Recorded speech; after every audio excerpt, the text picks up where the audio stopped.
பிப்ரவரி 23 புனித பொலிகார்ப்.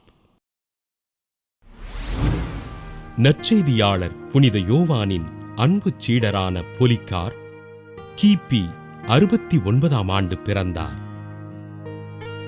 பாலஸ்தீனத்தில் இஸ்ரேல் பகுதியில் மறைபரப்பு பணிகளைச் செய்த பொலிகார்ப் திருத்தூதர்களினால் ஆயராக தேர்ந்தெடுக்கப்பட்டு துருக்கி நாட்டிலுள்ள ஸ்மிர்னா நகரின் ஆயராக நியமனம் செய்யப்பட்டார்.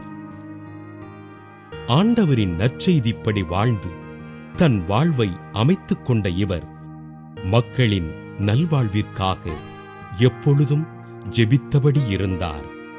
1ஆம் நூற்றாண்டில் திருச்சபையில் நிலவிய தப்பறை கொள்கைகளை மாற்றி அமைத்து திருச்சபையின் திருவழிபாட்டு முறைகளை ஒழுங்கு செய்தார். ஸ்மிர்னா, அந்தியோக்கியா பகுதிகளில் நற்செய்தியினை அறிவித்ததற்காக பேரரசன் மார்க்கஸினால் கைது செய்யப்பட்டு சிறையில் அடைக்கப்பட்டார்.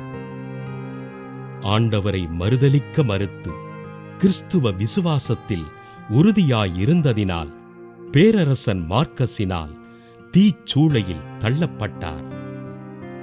தீ சுட்டெரிக்காத பொலிகார்ப் பேரரசன் மார்க்கஸினால் கிபி 156ஆம் ஆண்டு பிப்ரவரி 23ஆம் நாள் ஈட்டியால் குத்தி கொலை செய்யப்பட்டார். ஆண்டவரின் நற்செய்தியினை அறிவித்து மறைசாட்சியாக மரித்த ஆயர் பொலிகார்ப்பினை திரு அவை புனிதராக உயர்த்தி காதுகளில் பிரச்சனை உள்ளவர்களுக்கு பாதுகாவலராய் அறிவித்தது. புனித பொலிகார்ப் திருவிழாவினை கொண்டாடுகிற நாம் காதுகளில் பிரச்சனைகளால் துன்புறுகிற மக்களுக்காக நம் ஜெபங்களை ஒப்புக் கொடுப்போம்.